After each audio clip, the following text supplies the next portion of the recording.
भगवान पर विश्वास रखने वालों को इस कहानी से बहुत कुछ सीखने को मिलेगा। कहते हैं एक बार नंदभद्र नामक एक वैश्य थे। वे साक्षात धर्मराज की भांति समस्त धर्मों के विशेषज्ञ थे। धर्मों के विषय में जो कुछ कहा गया है उसमें कोई भी ऐसी बात नहीं थी जो नंदभद्र को जानकारी न हो। वे सबके हित के बारे में सोचते थे और सबके बारे में उनके विचार अच्छे थे। वे किसी के कर्मों की निंदा या प्रशंसा नहीं करते थे। किसी के साथ न उनका द्वेष था और ना ही राग, न अनुरोध, न विरोध। पत्थर और सोने को वो समान समझते थे। अपनी निंदा और स्तुति में भी वे समान भाव रखते थे और बड़े धीर पुरुष थे। संपूर्ण जितने भी प्राणी थे उन सब प्राणियों में वे अपनी ही छवि देखते थे। कर्मों के फल की उन्हें कोई आकांक्षा नहीं थी। अतः प्रत्येक कर्म उनके लिए भगवान सदाशिव की आराधना का अंग बन जाता था।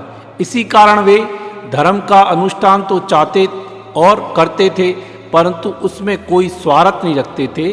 जो मिल जाए ठीक है और नहीं मिले तो भी ठीक है। और उनकी दृष्टि सर्व में आत्मदृष्टि थी। वह ऐश्वर्य से मतवाला नहीं होते थे। धन पदार्थ से उनको बिल्कुल भी आकर्षित नहीं किया जा सकता था। पर जो लोग सच पर चलते हैं उनको फिर परेशान करने वाले और उनकी निंदा करने वाले लोग भी बहुत होते हैं। नंदभद्र का एक पड़ोसी था जिसका नाम था सत्यव्रत, किंतु वह बड़ा भारी नास्तिक और दुराचारी था। उसकी इच्छा थी यदि इनका कोई दोष देख पाऊं तो इन्हें मैं अपने धर्म से गिरा दूं। नंदभद्र के वृद्ध अवस्था में एक पुत्र हुआ, किंतु वह चल बसा और कुछ दिनों के बाद उसकी पत्नी का भी स्वर्गवास हो गया। पर नंदभद्र को इसका कोई फर्क नहीं पड़ा।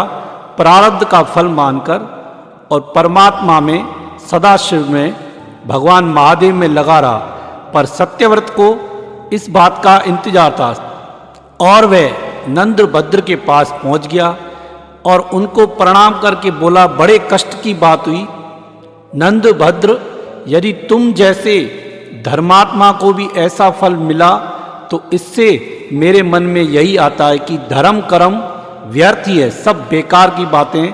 शास्त्रों के जाल से पृथक हो मिथ्यावादों को छोड़कर केवल सत्य कहना ही मेरा व्रत है। इसलिए मैं सत्यव्रत कहलाता हूँ। मैं तुमसे सच्ची बात कहूँगा, जब से तुम इस पत्थर के शिवलिंग की पूजन में लग गए हो तब से तुम्हें कोई भी अच्छा फल मिला हो ऐसा मैं नहीं देखता।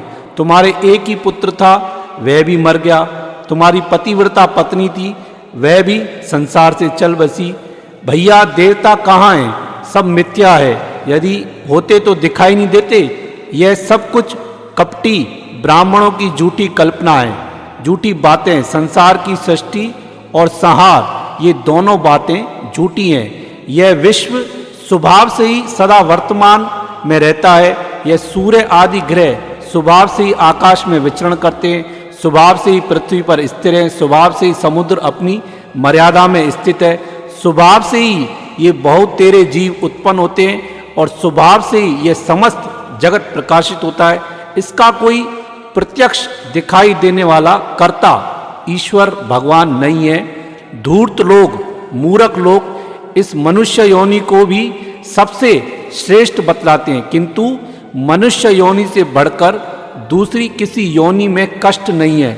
ये पशु पक्षी कीड़े मकोड़े बिना किसी बंधन के सुखपूर्वक विहार करते हैं। इनकी योनि अत्यंत दुर्लभ है।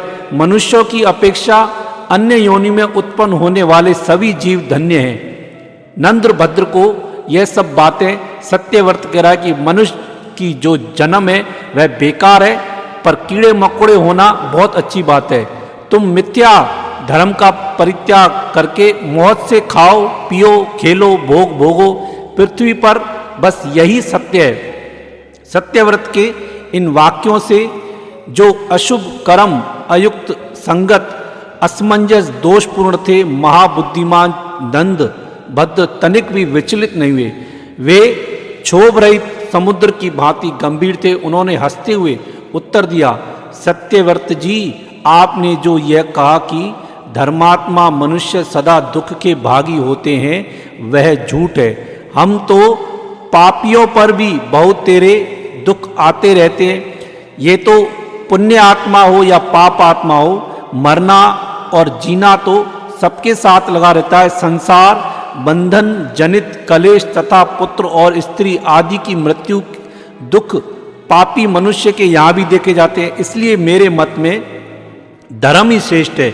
ऐसा नहीं जो अधर्म पे चलता है वो मरता नहीं है, नहीं, जो अधर्म पे चलता है वह भी इस शरीर को छोड़ता है।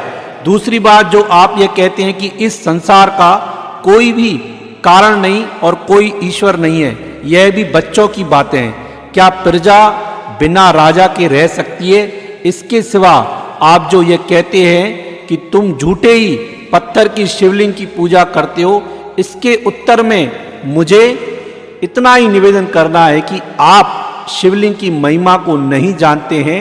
ठीक उसी तरह जैसे अंधा सूर्य के प्रकाश को नहीं जानता है और सूर्य के स्वरूप को भी नहीं जानता है। भगवान श्री राम ने युद्ध में रावण को मारकर समुद्र के किनारे श्री रामेश्वरम शिवलिंग की स्थापना की। क्या वह झूठा ही है? सत्यव्रत, आप जो ये कहते हैं कि देवता नहीं है और यदि हैं तो वह दिखाई क्यों नहीं देते? आपके इस प्रश्न से मुझे बड़ा आश्चर्य हो रहा है। जैसे भिखारी लोग द्वार द्वार पर जाकर भीख मांगते हैं, उसी प्रकार क्या देवता भी आपके पास आकर भिखारियों की तरह खड़े रहें? यदि आपके मत में सब पदार्थ स्वभाव से ही सिद्ध होते हैं तो बताइए, कर्ता के बिना भोजन क्यों नहीं तैयार हो जाता? खाना जो बनाते हैं स्त्री, उसको बनाने की जरूरत ही नहीं है, अपने आप खाना बन जाए। लेकिन नहीं, मटका तैयार करना है तो उसके लिए भी कुम्हार चाहिए। कर्ता के बिना कुछ भी नहीं हो सकता। इसलिए जो भी निर्माण कार्य है वह अवश्य किसी न किसी कर्ता का ही है, कोई ना कोई उसको बनाने वाला है।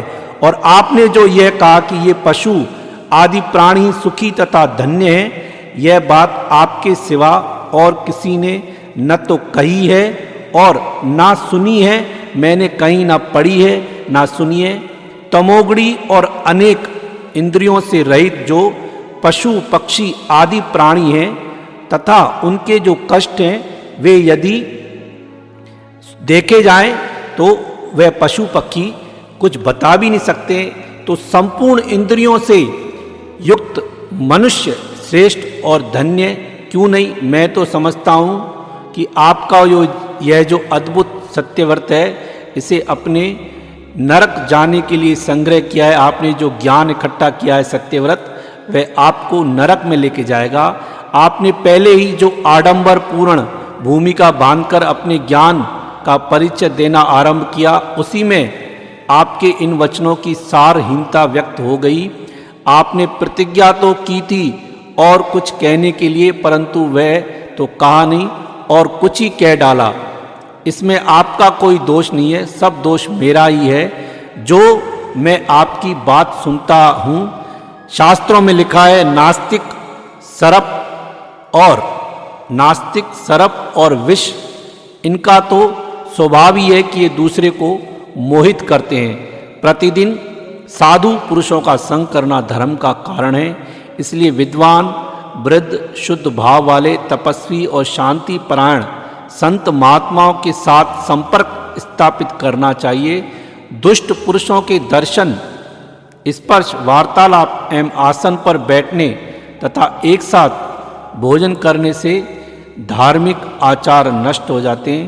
नीचों के संग पुरुष की बुद्धि नष्ट हो जाती है। मध्यम के संग करने से उनकी बुद्धि मध्यम हो जाती है और श्रेष्ठ पुरुषों के साथ समागम होने से बुद्धि श्रेष्ठ हो जाती है।